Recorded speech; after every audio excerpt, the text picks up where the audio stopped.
Pada kesempatan kali ini, saya akan menjelaskan secara singkat tentang membaca untuk menulis. Alat komunikasi yang paling ampuh adalah bahasa. Dengan bahasa, manusia sebagai makhluk sosial dapat berhubungan satu sama lain secara efektif. Keterampilan berbahasa erat kaitannya dengan proses berpikir yang mendasari bahasa. Bahasa seseorang mencerminkan pikirannya. Semakin cerah dan jelas pikiran seseorang, semakin terampil seseorang berbahasa. Melatih keterampilan berbahasa berarti melatih kemampuan berpikir. Pengalaman berbahasa hanya dapat melalui latihan intensif yang dapat mengembangkan potensi yang ada pada diri seseorang. Dengan demikian, akan diperoleh keahlian bagaimana menggunakan daya pikir secara efektif melalui bahasa lisan maupun tulisan. Dalam komunikasi berbahasa, ada 4 aspek keterampilan. Yang pertama, keterampilan menyimak. Yang kedua, berbicara. Yang ketiga, membaca. Yang keempat, menulis. Keempat keterampilan ini tidak dapat dipisahkan satu sama lain. Karena itu, keempat keterampilan itu disebut catur tunggal.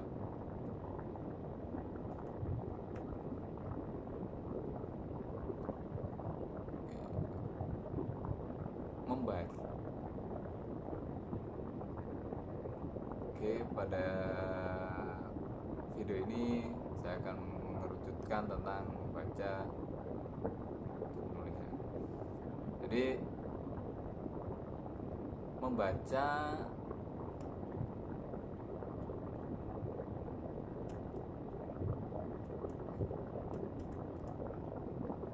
membaca itu adalah proses memahami bentuk lambang menjadi sesuatu yang bermakna. Nah, di situ bisa kita simpulkan semakin sering seseorang membaca sebuah artikel, entah itu buku, karya ilmiah seperti artikel, skripsi seseorang, tesis, atau sejenis karya tulis ilmiah lainnya. Semakin sering kita membaca sumber-sumber itu, kosakata kita akan semakin bertambah untuk memulai aktivitas menulis seperti menulis artikel ataupun menulis skripsi atau karya tulis ilmiah lainnya. Jadi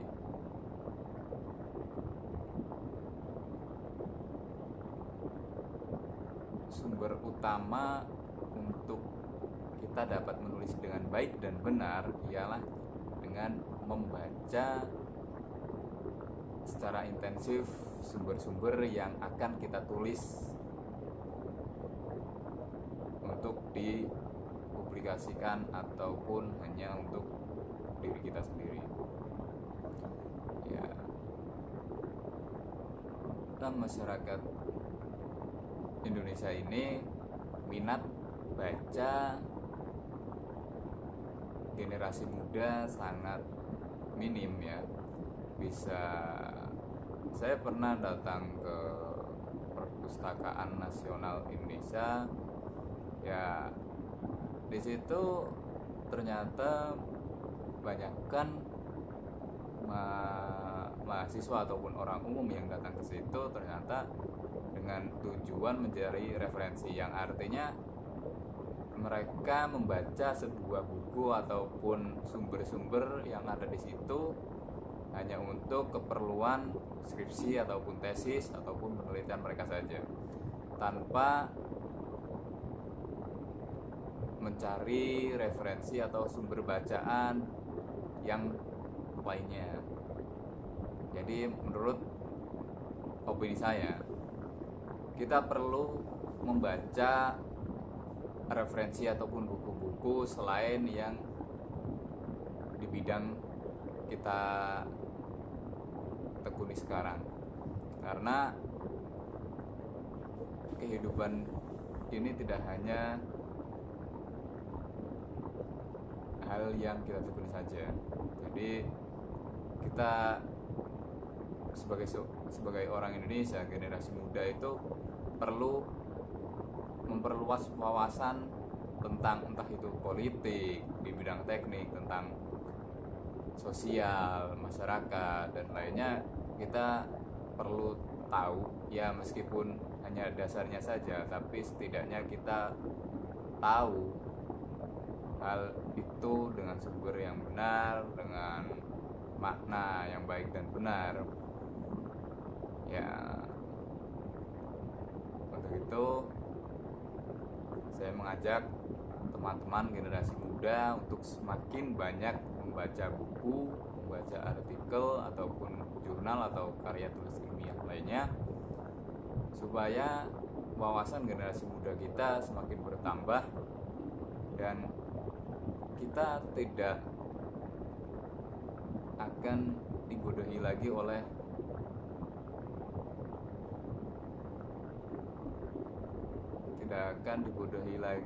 oleh pemimpin-pemimpin negeri ini yang mungkin menurut pemahaman saya begitu banyak kebohongan yang mereka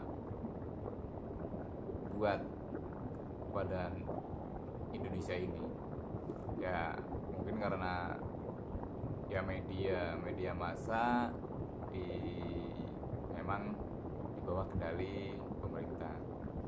Cuma terkadang ya generasi muda, apalagi yang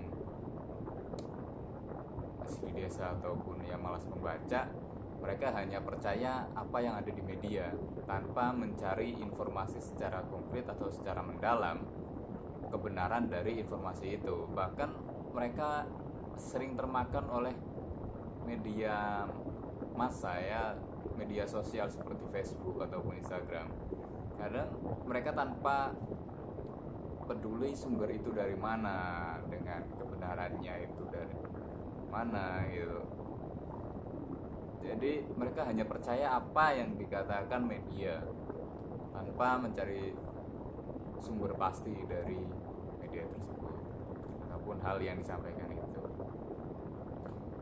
Jadi saya harap kedepannya generasi muda lebih menyukai atau berminat untuk membaca agar tidak termakan akan info-info yang tidak tahu kejelasan arahnya ataupun hanya sebatas memperkeruh suasana masyarakat Indonesia. Sekian dari saya, lebih kurangnya saya mohon maaf. Mungkin ada kata-kata yang mungkin menyinggung penonton dari video ini. Sekali lagi saya mohon maaf sebesar-besarnya. Terima kasih atas perhatiannya. Assalamualaikum warahmatullahi wabarakatuh.